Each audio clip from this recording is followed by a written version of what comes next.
नमस्कार विद्यार्थी मित्रांनो, मी रिपोर्टर CK कसं from KKCS news studio room. विद्यार्थी मित्रांनो, तुमच्यासाठी जबरदस्त आनंदाची बातमी आहे. छत्रपती संभाजीनगर महापालिकेमध्ये भरपूर साऱ्या डिफरंट पोस्ट आलेल्या आहेत आणि डिफरंट जागांसाठी एकूण 222 जागांची भरती आलेली आहे. येस विद्यार्थी मित्रांनो, आणि जे विद्यार्थी हे विचार करतील आता समजा याच्यात पोस्ट किती वगैरे आपण बघू, पण फक्त ह्याच पोस्टचे आकडे बघून थांबू नका. बाकीच्या महानगरपालिका आहेत जे आता सध्या इलेक्शनचं ऑफकोर्स इलेक्शन आचारसंहिता या सगळ्या गोष्टी झाल्या आणि त्याच्यामुळे जे विषय पेंडिंग होते थोडक्यात की बाकीच्या महानगरपालिकांच्या जागा थांबल्या होत्या. आता मुलांना बॅक टू बॅक एक्झाम येणार आहेत भरपूर साऱ्या MNCच्या. त्याच्यामुळे तुम्ही ज्याही स्पेशलायझेशनमध्ये असेल, जी तुमची पोस्ट डिझायर्ड पोस्ट असेल त्याचं प्रिपरेशन कंटिन्युअसली चालू ठेवा, त्याला मध्ये ब्रेक देऊ नका. This is my suggestion before starting the video. Okay, so आता बघूया पूर्ण जाहिरात डिटेलमध्ये जाणून घेऊया. Let's see. विद्यार्थी मित्रांनो, छत्रपती संभाजीनगर महानगरपालिकेची ही जाहिरात आहे आणि ही 16 फेब्रुवारी 2026 म्हणजे आजच बेसिकली ही जाहिरात आलेली आहे. ठीक आहे. सेवा आणि संवर्ग तुम्ही जर बघू शकता इथे एकूण अभियांत्रिकी सेवा, अग्निशामक सेवा, सुरक्षा सेवा, तांत्रिक सेवा, सार्वजनिक आरोग्य सेवा, पशुवैद्यकीय सेवा, अग्निशामक सेवा, सार्वजनिक आरोग्य सेवा घटक, तांत्रिक सेवा घटक, अग्निशामक घटक आणि लेखा परीक्षण सेवा घटक, त्याच्यात रोखपाल ही जागा आहे. सो स्टुडंट्स, अशा टोटल 11 डिफरंट पोस्ट आहेत, त्यांच्यासाठी एकूण ही एक्झाम निघालेली आहे. आणि टोटल जसं तुम्हाला सांगितल्याप्रमाणे टोटल 222 पदं आहेत. 222 पदांसाठी ही एक्झाम घेतली जात आहे. ठीक आहे. So students, being a chartered accountant and being a owner of coaching classes of commerce, finance and अकाउंटचे जे क्लासेस आहे आपले, तर त्या अनुषंगाने फायनान्स अकाउंट रिलेटेड ज्या जागा आहे त्याच्याबद्दल आपण डिटेलमध्ये जाणून घेऊया. विद्यार्थी मित्रांनो, सर्वात आधी हा जो अर्ज आहे, ऑनलाईन पद्धतीने अर्ज सादर करायचा कालावधी 17 फेब्रुवारी 2026 पासून तर 18 मार्च 2026 पर्यंत म्हणजे 1 महिन्याचा कालावधी दिला गेलेला आहे. त्याच्यात तुम्ही अप्लाय करून घ्या. लास्ट डेटची वाट बघू नका, टाइमशीर अप्लाय करा. नेक्स्ट, ऑनलाईन परीक्षेचे दिनांक अजूनही त्यांनी क्लिअरली सांगितलेले आहे. छत्रपती संभाजीनगर महानगरपालिकेच्या अधिकृत संकेतस्थळावर उपलब्ध असेल. म्हणजेच अजून त्यांनी टेंटेटिव्ह अंदाज जसा दिला जातो की एक्झाम कधी राहील, तसा अंदाज दिलेला नाहीये की कोणत्या महिन्यात राहील, काही तसं काही अंदाज दिलेला नाहीये. डन. पण जशी आम्हाला त्याच्या रिलेटेड जीही माहिती भेटेल आम्ही टाइम टू टाइम तुम्हाला देतच राहू. आणि मुलांना सगळ्यात महत्त्वाचं आहे, मोबाईल नंबर लगेच हा जो हेल्पलाईन नंबर आहे लगेच नोट डाऊन करून घ्या. 1800-222-366 वरचा आणि 1800-1034-566. कशासाठी? मुलांना तुम्हाला form related, vacancy related, qualification related काय तुमच्या मनात काही प्रश्न आला, मी 99% गोष्टी क्लिअर करणार आहे. याच्या व्यतिरिक्त काही तुमच्या मनात प्रश्न असेल तर हा नंबर नोट डाऊन करून घ्या. डेफिनेटली तुम्ही कनेक्ट करा आणि त्यांना विचारू शकता. नाव परीक्षा शुल्क मुलांना एक्झाम फॉर्म भरायसाठी ओपन कॅटेगरीसाठी 1000 रुपीज फीज आहे आणि जे रिझर्व्ह कॅटेगरी आहे त्यांच्यासाठी 900 रुपीज ही एक्झाम फॉर्मची फीज आहे. ठीक आहे. Next, qualification. विद्यार्थी मित्रांनो, हे जे पद आहे रोखपाल गट क चं पद आहे. वेतन श्रेणी 7व्या वेतनप्रमाणे म्हणजे S6चं पेमेंट आहे. 19,900 ते 63,200 जे लिहिलेलं आहे, तर ऑलमोस्ट असं पकडून चला मुलांना 30 ते 35,000 रुपये सॅलरी याच्यात राहणार आहे तुम्हाला. ठीक आहे. 30 ते 35 या रेंजमध्ये सॅलरी भेटेल. आता पदसंख्याची असेल मुलांना, पदसंख्या टोटल 12 वॅकन्सीज आहेत या एक्झामसाठी, याच्यासाठी पोस्टसाठी.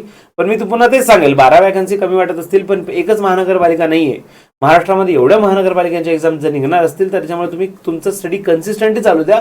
आणि माझं जे मत आहे चुकीचं असू शकतं, त्याचं पर्सनल ओपिनियन आहे. समजा याचा फॉर्म क्लास लावायचा नाही लावायचा तो पुढचा विषय मुलांना. मी काय म्हणतो ते नीट ऐकून घ्या. याचा फॉर्म भरणं जर तुम्ही भरला ना तर या एक्झाम जर तुम्ही देत गेले त्याच्यामुळे तुमची प्रॅक्टिस होते. इव्हन दो की समजा 12 वॅकन्सीज आहे, समजा वॅकन्सीज कमी आहे, आपला नंबर लागतो नाही लागतो, ऑफकोर्स आपल्याला तर एकच जागा पाहिजे ना. इथं तर 12 आहेत राव, आपल्याला तर एकच पाहिजे, तसा ॲटिट्यूड पाहिजे. पण ठीक आहे, हरकत नाही. जर कमी जरी वाटलं तर कन्सिस्टन्सी ब्रेक करू नका, कारण बाकीच्या ज्या वॅकन्सी येतील टोटॅलिटीमध्ये खूप मोठा आकडा येतो. ठीक आहे मुलांना. आता याचं क्वालिफिकेशन बघा. मान्यताप्राप्त विद्यापीठाची वाणिज्य शाखेची पदवी म्हणजे सिम्पल कॉमर्स ग्रॅज्युएट पाहिजे. डन. नेक्स्ट, मराठी टंकलेखन किंवा वी कॅन से मराठी टायपिंगचा स्पीड जो आहे तो 30 वर्ड्स पर मिनिट पाहिजे आणि इंग्लिशमध्ये 40 वर्ड्स पर मिनिट हा स्पीड तुमचा पाहिजे. त्याचं तुमच्याकडे ऑफकोर्स टायपिंग सर्टिफिकेट लागेल आणि मराठी भाषेचे ज्ञान असावे. तर मराठी टायपिंग नसेल तर चालेल का? नसं काय कसं चालेल राव? नाही चालणार. दिले त्यांनी क्लिअरली की त्यांना Marathi typing 30 words per minute आणि English typing 40 words per minute हे एक्सपेक्टेडच आहे, त्यांना सर्टिफिकेट लागेलच. ठीक आहे. आणि दुसरी गोष्ट ही कम्प्लीट पाहिजे ही गोष्ट. ऑलरेडी एक्झाम बाकी आहे, कोर्स करतोय नाही चालणार, कम्प्लीटच पाहिजे. याच्या व्यतिरिक्त जरी काही शंका असेल तर तुम्हाला हेल्पलाईन नंबर मी आधी सांगितलेला आहे. ठीक आहे, त्या हेल्पलाईन नंबरवर तुम्ही कनेक्ट करू शकता. स्टुडंट्स, आता याच्यात सगळ्यात महत्त्वाचा विषय हा आहे की आपल्याला फायनान्स अँड अकाउंटसाठी ज्या प्रिपरेशनची गरज आहे, त्या प्रिपरेशनची गरज आहे. आता टाइम पिरियड किती आहे माहीत नाही, म्हणजे एक्झॅक्टली एक्झामची डेट वगैरे नाही आहे. तर तुम्हाला फास्टमध्ये प्रिपरेशन करायचं असेल तर त्याच्यासाठी आपल्याकडे प्री रेकॉर्डेड कोर्सेस अवेलेबल आहेत. KKCAचं ॲप डाउनलोड करायचं, प्ले स्टोर ॲप स्टोर दोघांवर आहे. त्याच्यानंतर मोबाईल नंबर आणि OTPने लॉग इन करणार. त्याच्यानंतर त्याच्यात कॅटेगरी सिलेक्ट करावी लागते, स्पर्धा परीक्षा सिलेक्ट करा. त्याच्यामध्ये पहिली गोष्ट, आता आपण सध्या काय देतो, एक फ्री कोर्स आहे मुलांना. त्याच्यात फ्री कोर्स तुम्ही जॉईन करू शकतात. त्याच्यामध्ये MCQचा पण फ्री कोर्स आहे आणि बाकीचा पण एक महावितरणचा पण फ्री कोर्स आपण दिलेला आहे. डन. त्याच्यानंतर पेड कोर्सेसमध्ये जर गेले तर लेखालिपिक, लेखाधिकारी, लेखासेवा सर्व समावेशक कोर्स. मुलांना हे कोणत्याही महानगरपालिकेसाठी चालणार आहे. म्हणजे हा कोर्स तुम्ही विचार कराल, बाबू एवढं कमी वेकन्सी, एवढा खर्च केला. पोरांनो, हे तुम्ही खर्च किंवा खर्च खरी गोष्ट सांगायचं तर खर्च नाही, इन्व्हेस्टमेंट असतो हा. पण ठीक आहे, तुम्ही खर्च म्हटलं तरी चालेल. तर हा खर्च तुम्ही एका एक्झामसाठी नाही करत आहे विद्यार्थी मित्रांनो. जेवढ्या मल्टिपल एक्झाम्स येणार आहे आता बॅक टू बॅक, सगळ्यांसाठी मिळून हा खर्च जनरल होतोय. ठीक आहे. आणि त्यातल्या त्यात फक्त 99 रुपीजपासून स्टार्टिंग आहे. 99 रुपीजमध्ये छोटासा कोर्स आहे 5-6 तासाचा. त्याच्यानंतर तुम्हाला थोडं डिटेलमध्ये पाहिजे असेल त्याच्यापेक्षा तर रामबाण बॅच आहे 777 रुपयाची. तुम्हाला या सब्जेक्टमध्ये मास्टरी पाहिजे तर मुलांना 3000 रुपयाचा कोर्स आहे. 2999 2999चा कोर्स आहे. त्याच्यामध्ये महाभारत बॅच तर आहेत, रामबाण बॅच फ्री, त्याच्यात टेस्ट सिरीज पण फ्री, त्याच्यात संजीवनी बुटी बॅच फ्री, त्याच्यात नोट्स फ्री. मुलांना सगळ्या गोष्टी, म्हणजे इन शॉर्ट हे जे 5 कोर्सेस दिसतात ना आजूबाजूचे, टोटल 6 आहेत, 5 आहेत ना, तर तो जो एक घेतला तर आजूबाजूचे 4 आहेत ना, त्याच्यामध्ये इन्क्लूड आहे ऑलरेडी, तर त्याला सेपरेट घ्यायची गरज नाही आहे. असा सर्व समावेशक कोर्स महाभारत बॅच आहे 2999 मध्ये. ठीक आहे. आणि सर्वात महत्त्वाचं, आता याची इन्क्वायरी करण्यासाठी कसं विचारायचं, काय करायचं, स्टुडंट्स नंबर नोट डाऊन करून घ्या आमचा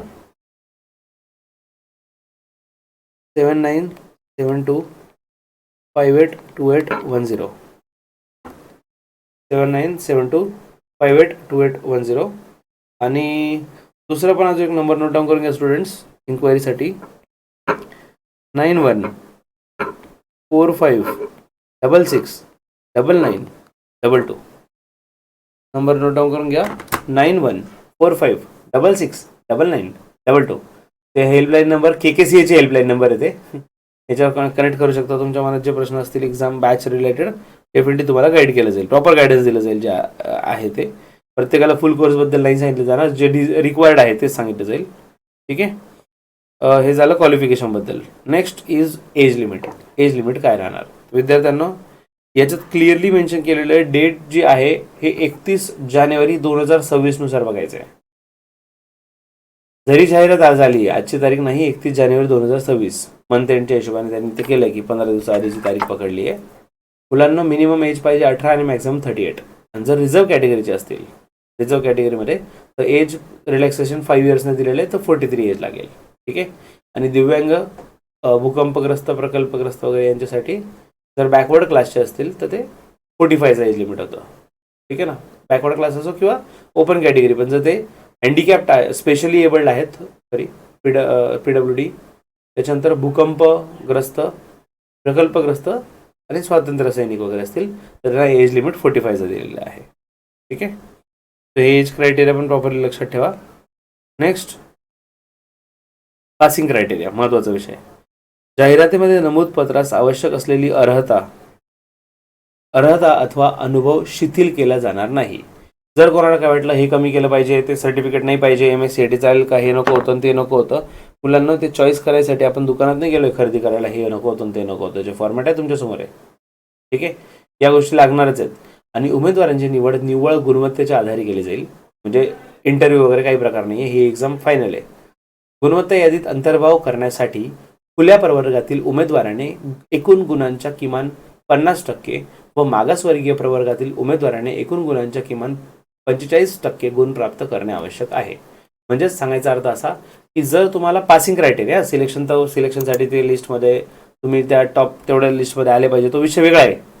पण ॲटलिस्ट इलिजिबल व्हावं, सिलेक्शन लिस्टमध्ये तुमचं नाव यावं, त्याच्यासाठी इलिजिबल व्हावं लागेल. तर ओपन कॅटेगरीला जेवढ्या मार्क्सची एक्झाम आहे तर 50% मार्क्स जे आहे, 50% वेटेज, हे 50% वेटेज कशासाठी पाहिजे, 50% मार्क्स पाहिजे ओपन कॅटेगरीसाठी, आणि रिझर्वेशन कॅटेगरीसाठी 45% मार्क्स एवढं आवश्यक आहे. ठीक आहे. येस. तर so this is everything about the advertisement. पूर्ण माहिती तुम्हाला भेटलीच आहे नक्कीच. काही शंका असतील तर कमेंट बॉक्स इज युअर्स, आणि त्यातल्या तर तुम्हाला नंबर दिलेला हेल्पलाईन नंबर, त्याच्यावर कनेक्ट करा आणि डेफिनेटली आपण त्याच्याबद्दल बोलूया. Wish you all the best for your brightest future. लवकरच भेटूया नेक्स्ट अपडेट सोबत. तोपर्यंत stay tuned and happy learning with KKCA. Take care. Bye bye.